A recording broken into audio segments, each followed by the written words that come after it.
Radio Al Ansar podcasts. Assalamu alaikum wa rahmatullahi wa barakatuh. Good afternoon, good evening rather, wherever you are joining from. Live from Durban, South Africa, I am Nazreen Ibrahim bringing you Minara Business Matters.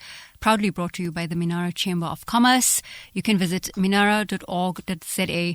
It's one of the leading chambers of commerce in South Africa, connecting members and prospective members to opportunities that will really get your business to the next level.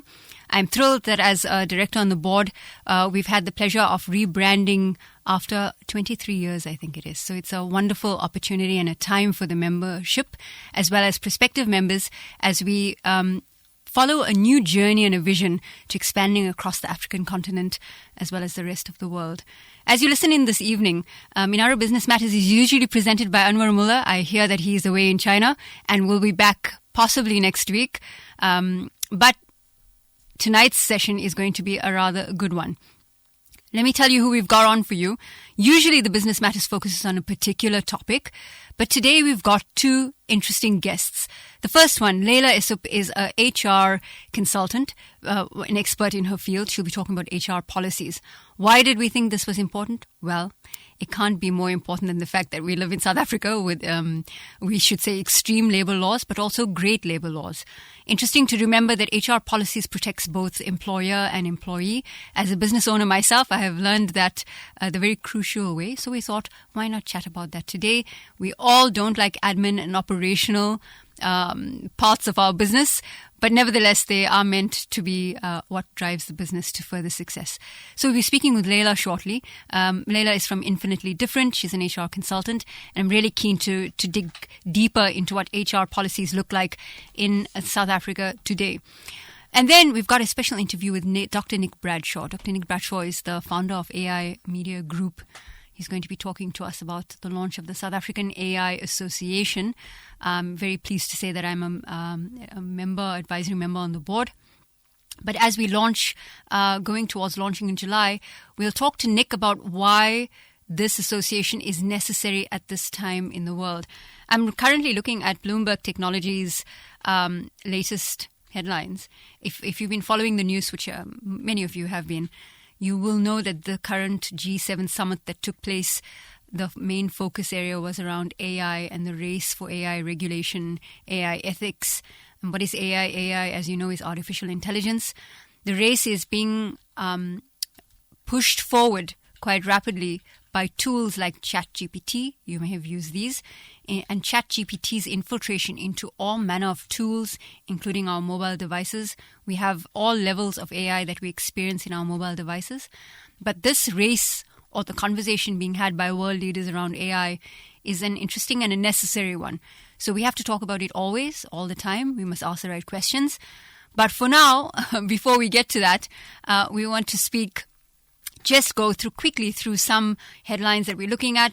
Apple's got a new headset meets reality. I'm particularly looking at technology because business without technology is it is business in general, but we are technology driven as we should be.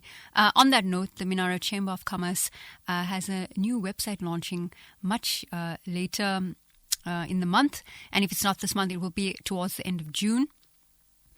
Interesting enough that there will be many new tech developments that enable a better user experience. So I'm really thrilled for you to be able to experience that when it comes by. 4 accused of violating German law in Turkish spyware deal. Now, why are things like this important? You've got to be really open to the fact that cybersecurity, coupled with AI, developments in AI to be able to mimic someone's voice, and do a variety of other things that make people believe that when you say that you're someone, but you're not really that person, it's important for you to know these things about your business. And that's why we're looking at some of the headlines that talk particularly around tech, but things that drive business. However, we do have a guest waiting on the line, and she wants to talk us through what HR policies look like. I'd like to welcome on the line Leila Essop. Leila is the director at Infinitely Different. Leila, assalamu alaikum and welcome. Walaikum salam. Jazakallah for having me. It's wonderful to have you on the show. Again, for anyone's just tuned in, this is Minara Business Matters brought to you by the Minara Chamber of Commerce. You can visit minara.org.za. Leila, we've been talking a lot about HR policies, and I know I said to you on a recent call, You know what, Leila? I'm really great at what I do. Talk to me about AI. Talk to me about media and comms. Don't talk to me about HR. We had a pretty good laugh about that. Why is HR policies a scary topic for many business owners?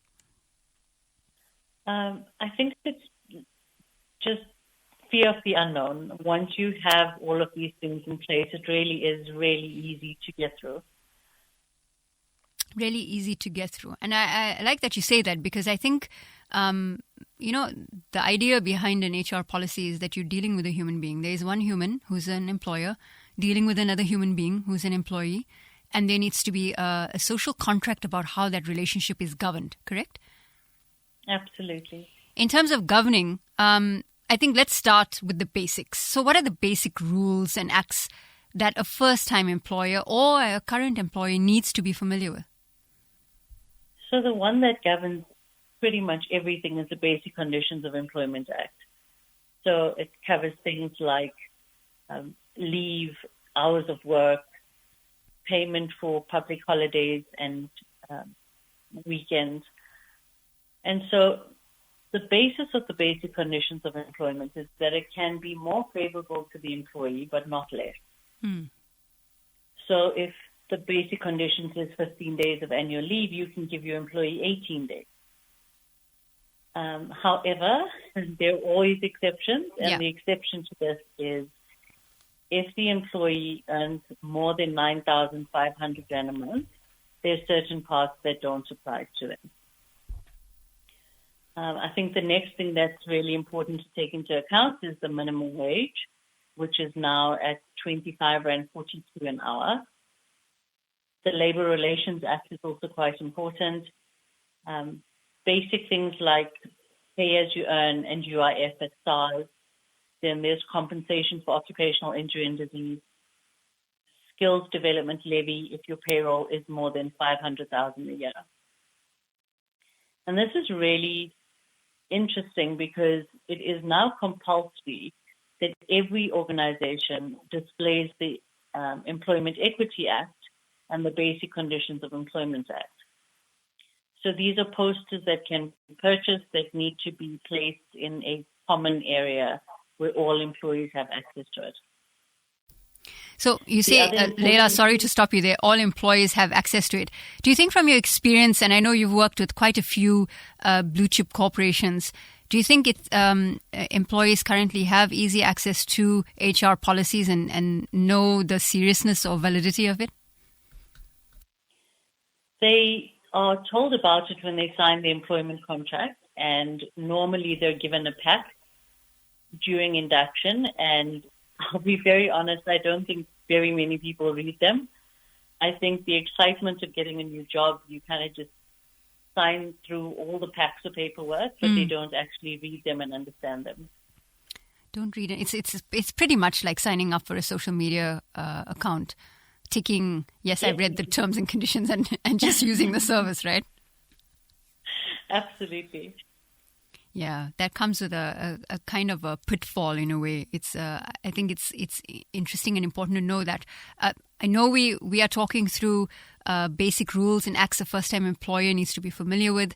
I want to get into what it means, the definition of employee means in terms of having a contract.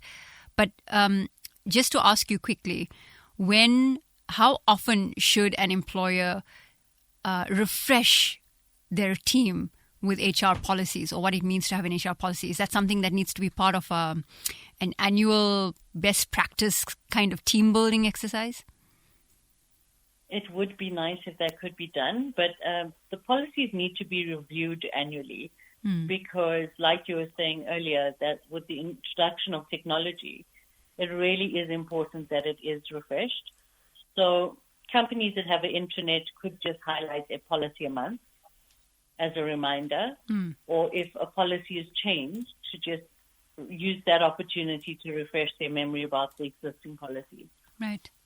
Got you on that. So I think this is as good place as any before you actually put that process into place is to understanding, do all employees need to have a contract, and what is actually the definition of an employee, Leila? So the Labour Relations Act states that unless the contrary is proven, And regardless of whatever form of contract the person has, a person is presumed to be an employee if any one of the following exists. Right. The manner in which the person works or his or her hours are subject to the direction or control of another person. Or the person has worked for an average of at least 40 hours per month for the last 3 months. The person is economically dependent on the other person. Or the person only provides services to one person. Just with regard to a fixed-term contract, after 3 months, that becomes a contract of indefinite duration, and then that's open to legal difficulties. So a fixed-term contract should not be used unless it's for a specified time related to an external event, like someone going on maternity leave, or a project with a defined and definite start and end date. A definite start and end date. And on that note, Leila, before we continue, I just want to say to anyone who's tuned in, you're listening to Minara Business Matters, proudly brought to you by the Minara Chamber of Commerce. If you have a question that you'd like to pose to Leila, you can call in on the studio at 0861-904-904 or WhatsApp, which I think is possibly the easiest for everyone, 060-904-1056. Again, that WhatsApp number, 060-904-1056. Leila, you were talking about what constitutes an employee. We had this discussion around, wanting to contract people and keep them on a contract basis, which is quite legally difficult, I think, once you exceed the 3 months, in terms of also having a probationary period. Just to pick your brain a little bit, what does this look like for people working in the gig economy or having the lifestyle of wanting to travel and work and being able to do their own thing, as it were? How does that play out when you have conversations with clients? Okay, so with the gig economy, you have something called an independent contractor. Yep. And an independent contractor can work for more than one employer at a time. So they don't receive the benefits like UIF and medical aid, pension, provident fund, or any of those things. So they're basically a self-employed person who contracts their services out to more than one employer. Contracts themselves to more than one employer. I've read many interesting articles ranging from the New York Times, Washington Post, Bloomberg, a whole range of media houses that report on, COVID having brought about this particular phenomenon, which is people working remotely and having 2 full-time jobs, which is quite an interesting experience, being able to manage that remotely. But I think that's a conversation for another day, Leila.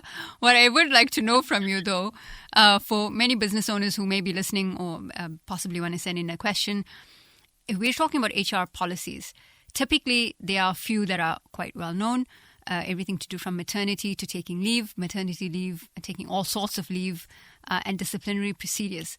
But could you take us through what HR policies and procedures any business should have?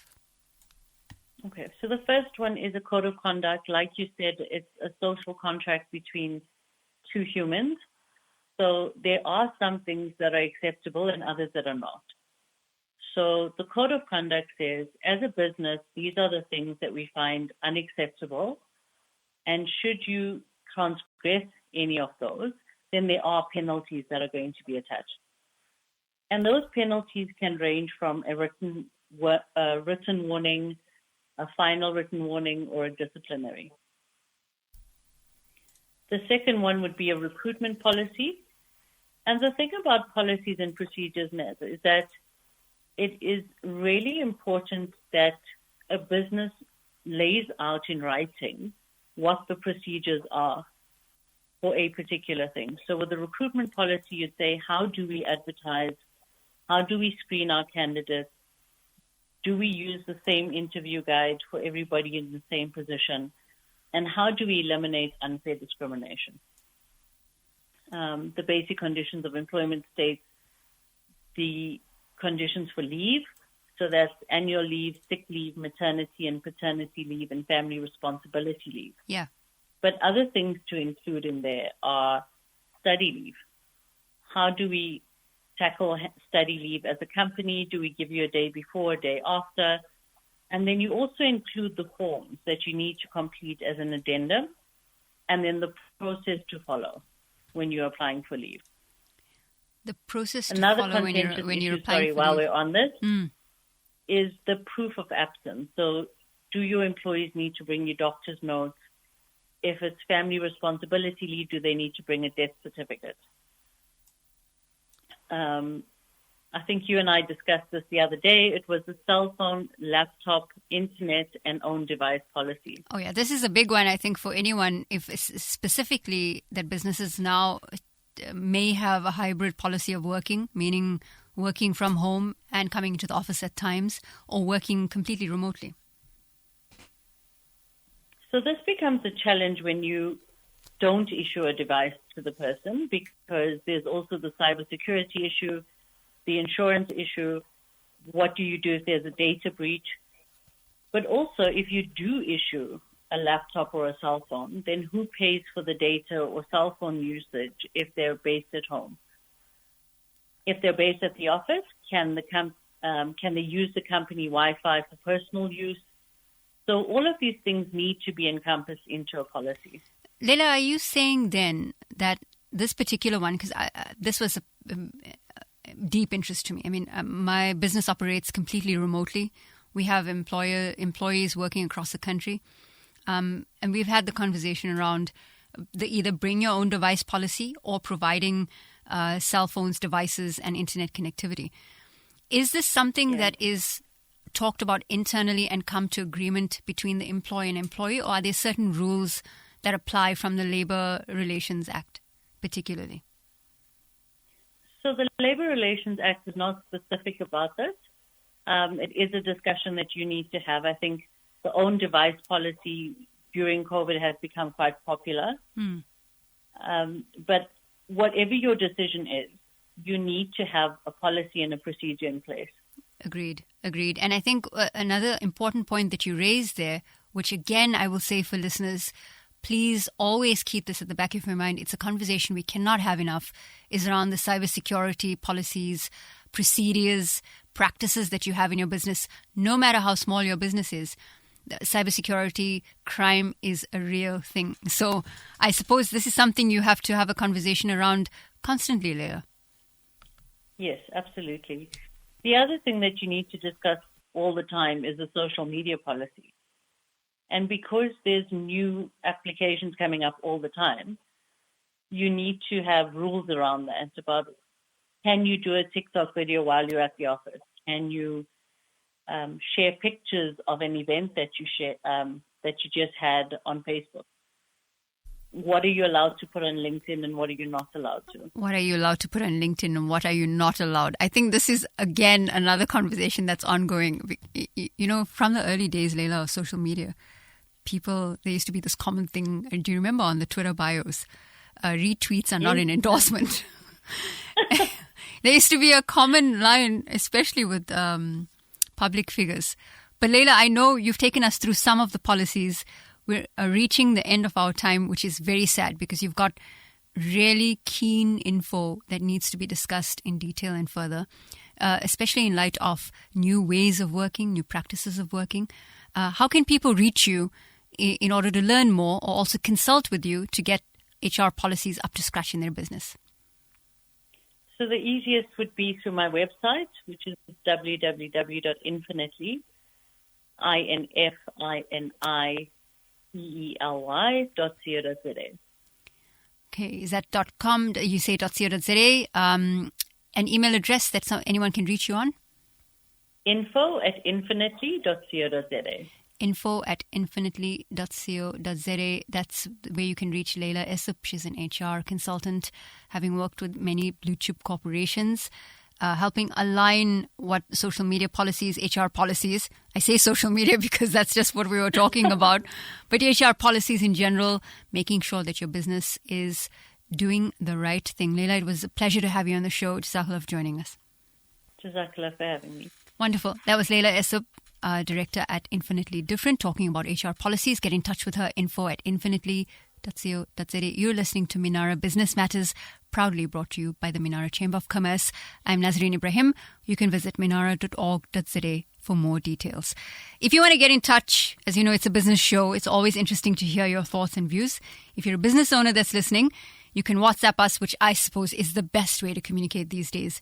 060-904-1056. That number again, 060-904-1056. Now, it is my pleasure to talk to one of my really good colleagues in the industry. I respect him greatly.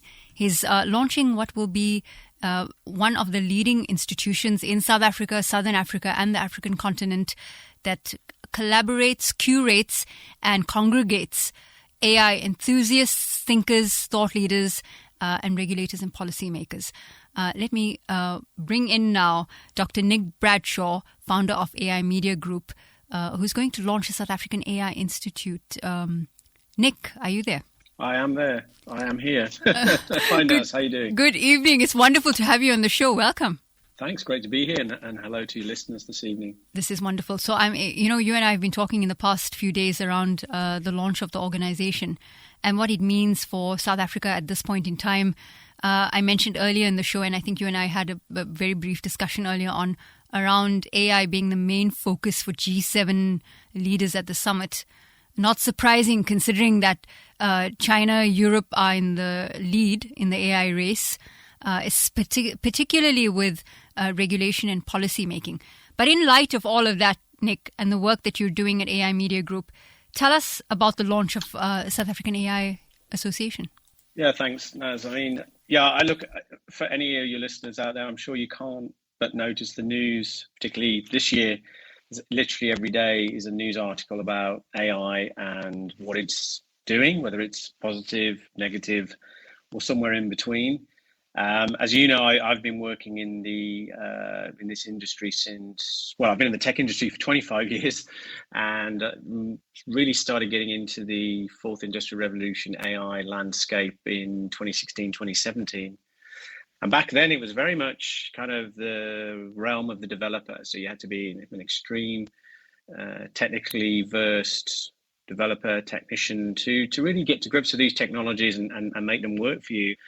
Whereas when we got to the end of last year in the release of ChatGPT, which I'm sure maybe some of your listeners have heard of, it suddenly put this technology in the hands of probably people who are like me and you, perhaps, who are less technically versed, but exactly. You can do some really neat things with it, and you don't need to be a developer to do it. Now, this has opened up a whole range of new opportunities, but it's also created a whole series of challenges. And obviously, this technology can do some pretty amazing things. It can automate things. It can make life easy, but equally at the same time, it's driven by data, and there is the scope or potential for mistakes to be made, biases within the system, and for it to make mistakes. So right now we have this the zeitgeist, or this sort of the white heat of technology, and we need to harness it for good, but at the same time we need to be careful around it. So that really led to the kind of formation of the work I've been pushing for the last 5 years, which has been the AI Media Group. And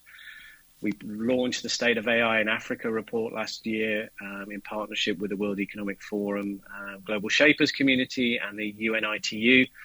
And really what we were trying to do there was baseline the landscape in Africa. Africa's an underreported continent in that respect. And so we filled in a lot of the gaps and the knowledge on that. And then that really led to the launch of the association this week, which we're happy to, the website went live at the weekend. As really a means to bring people together and to encourage stakeholders, whether you're experts or novices or just enthusiasts, to jump on board and begin to understand this, both from a layperson's perspective, but also, the impact it's going to have on us. We need policies, we need regulation, we need to have healthy debate around it. And that's really what the association's been set up to do. And I suppose it's at a critical time for South Africa, particularly as we navigate a global AI race. It's important right now because you talked about regulation, which I think is what global leaders are most focused on. The technology is developing by and far without anyone's assistance, rapidly by the second. It's the regulation that's at the heart of the debate daily. Is this a core focus right now, and that's why it's important for South Africa in the global AI race? Yeah, that and a few other reasons as well. I mean, South Africa's Take us been through it, great. Nick. South Africa's been great at leading in many respects on the African continent in terms of tech, but equally there's 53 other countries on the continent. They're all developing at differing levels of maturity. Some national governments have strategies on this already. Some have centres of excellence. Regulation is the hot topic right now, and things like standards and how does this technology support African languages and South African languages. Most of the AI systems typically built in the global north, as we call it, or for the Western world. So it's typically languages like English and mainstream languages like French and German and Spanish. But what about the I think there's in total 2,000 languages and dialects on the African continent, and obviously we have multiple languages here in South Africa. Are we catering for those languages as well? I mean, are those systems being able to interact with people who want to speak in their native tongue, for example? Something as simple as that is a starting point for debate. And then it gets a lot more complicated when you start to look at, so what does this mean for government? What does this mean for industry? What does this mean for data protection, privacy? I think literally 5 hours ago, Google got a 1.2 billion euro fine around data privacy between Europe and the US. Data is what drives these systems. So what policies do we have around data privacy, and also personal identity? Your face now can be photographed and videoed, put into an AI system, and that data is then processed in some way.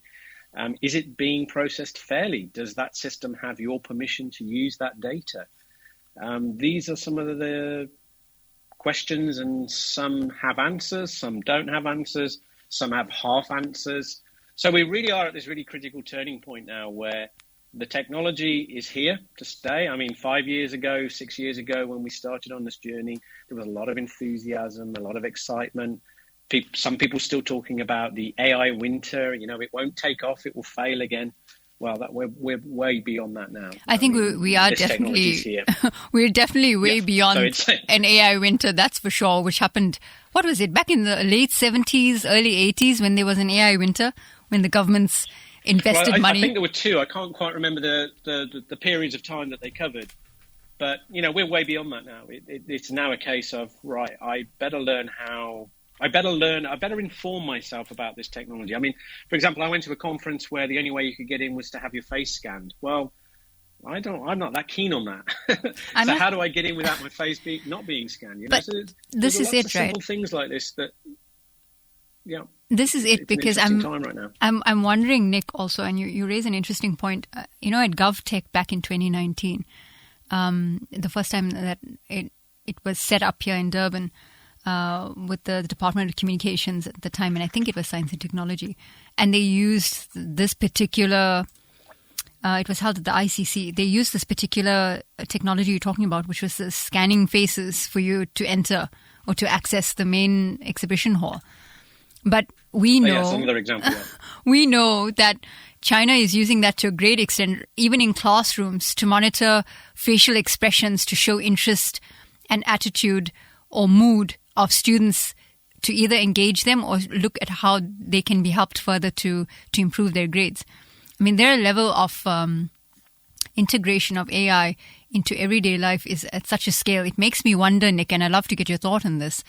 As we head towards the BRICS summit coming up in Johannesburg later this year, it may be Johannesburg or Durban, I stand to be corrected. Do you think we are and this is why I see the importance of the association being so timely in its launch, poised to either challenge those or to make sure that we have the right regulation in place so that rights of citizens are protected?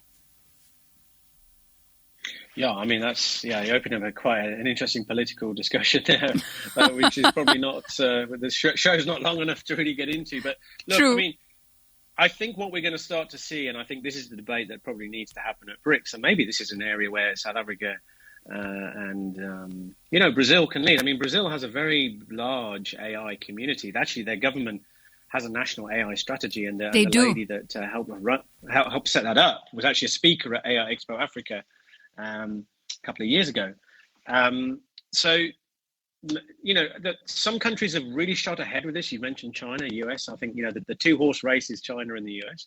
Now, China, does have, and it's fairly well documented, a surveillance system, 300 million cameras and counting. I think they're all plugged in to varying degrees to different networks, but there aren't 300 million people sitting and watching those cameras. It's being monitored in the main by AI and automated systems, and there is social scoring, and as you say, so the ways in which that data is being used is measuring and monitoring citizens. Now, is that the way we want to go in South Africa? That's a big topic of debate. I don't think that is the way we should be heading, in my own personal opinion.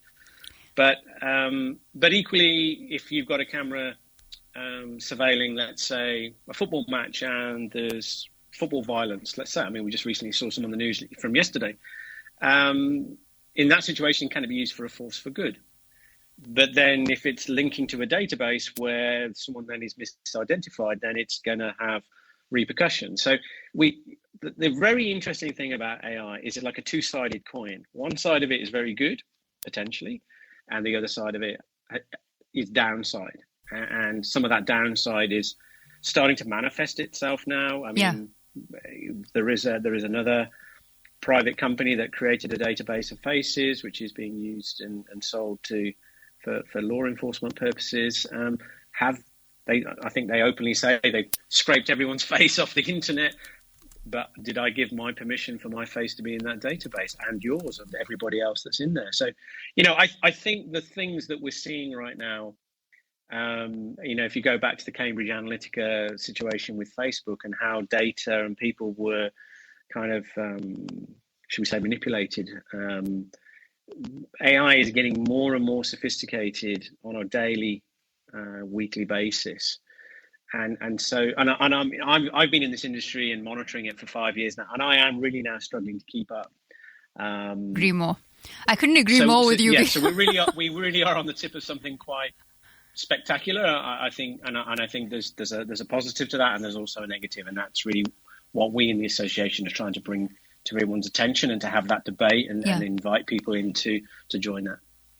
Inviting people to join, because as you rightly say, and Nick, working together with you in this industry, from a point of view of observing the movements, but also communicating what it means for citizens, ordinary citizens. And I know that you're familiar with some of the work that we've been aiming to kick off at Socially Acceptable. It's a not-for-profit tech research organization focused particularly in AI ethics.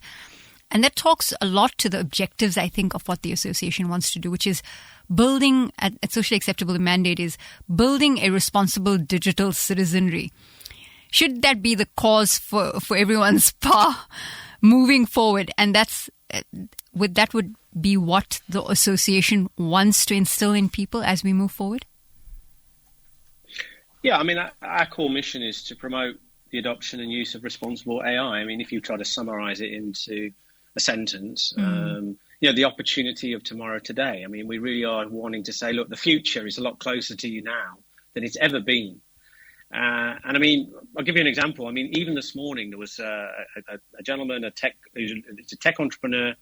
He posted a video on LinkedIn, which is a business networking platform.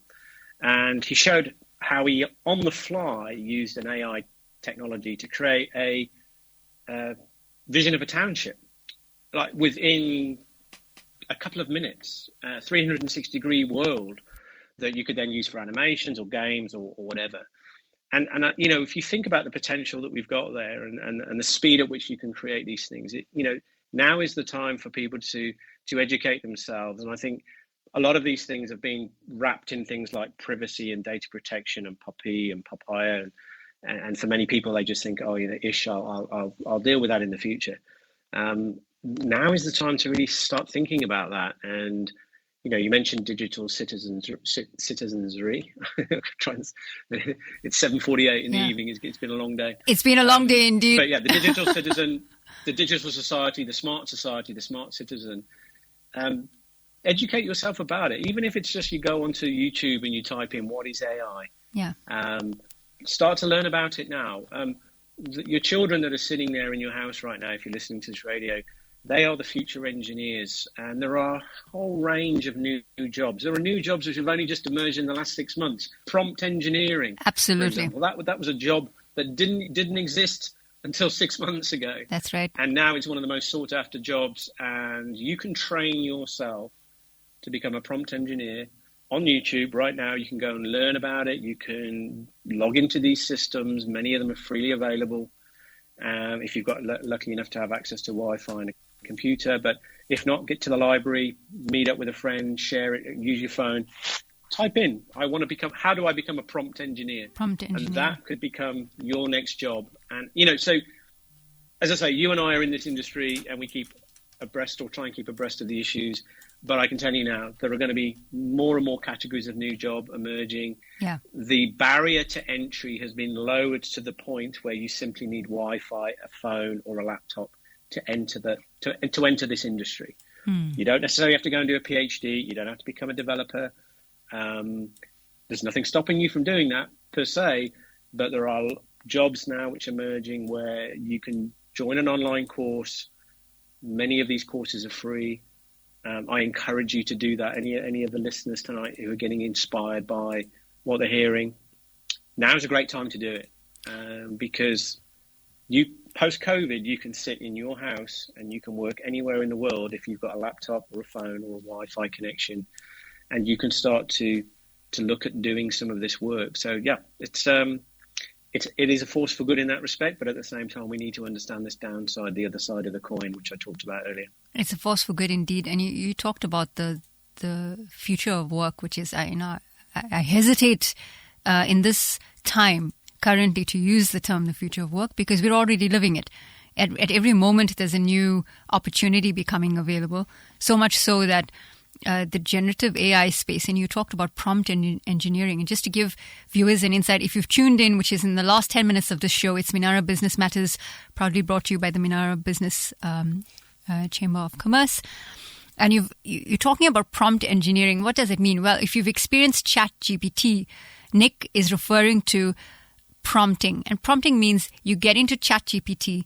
It's OpenAI it's produced by OpenAI, which is an AI company. Probably started the whole frenzy around AI investment and opportunities since December last year. You get onto that, or any generative AI platform like Midjourney or Willow, and using these things, whether you're generating text or images or now video, as you can, it's the way you ask the system to develop something for you, to develop a piece of writing, some copy for your social media ad, writing a book. I hear, Nick, that it's doing much better investment opportunities than investment bankers themselves, if you've been following that story. Well, there's so many stories to follow, to be honest, Naz. I mean, I try and get my daily dose, but once you start scrolling through the stories, it's never ending. I mean, people may have heard of metaphysics, the hyperreal, the hyperreality. Yeah. This is a whole new area of AI where they're able to put the face of a celebrity on a normal human. So you could become an Elvis singer, and as you speak, you hear Elvis's voice, right? I mean, so there are some really interesting creative things going on in that space. And South Africa has a massive creative film and media landscape. Now, again, some news for your viewers. I mean, back in 2019, we did a AI music and art challenge, and we actually generated Africa's first piece of AI generated art. Now, you had to be a developer to do that then. Yeah. Now, the imagery and the creativity that you can do. So that was 2019. And we're now 2023. The way that whole area has opened up, the imageries that people are sending me, the cover of our latest magazine, Synapse magazine. If anybody wants to read our magazine, it comes out every quarter. You can read it for free. It's a digital publication on the Issue platform. Check out the cover of that magazine. That was AI generated, a beautiful African lady. It was touched up using AI as well. And I mean, Nick, you did that back. You did that back in 2019, right? You were well ahead of the curve in terms of. Yeah, but you had to be a developer to do it then. Exactly. You have to be a developer to do it now. You see, and that's what's changed. Even in this short time, it's gone from the hands of developers to the hands of creative people where you're only broadly limited by your imagination. I know so that that's a really interesting space to be in. I know that we have a lot to talk about, which is the other side of it, in terms of the actual creative space of designers, artists, producers, writers, who make a fair case in terms of regulation. I do know there are a few companies and creative public figures who are taking OpenAI to a higher governing power, to the courts, saying that they've actually scraped their data off the internet, which constitute a violation of their copyright. There's many things we can talk about in that regard. And I know there's so much more to focus on in terms of what AI means for humanity right now, which is why the South African AI Association is such an important figure on the landscape as it launches right now. What are some of the words you want to just give to our listeners before we go away, and some contact details that we can get in touch? Yeah. Thanks, Naz, for the opportunity. I mean, basically, if you want to learn more about the association, just go to SAAI Association, or one word, .co.za. So saassociation.co.za.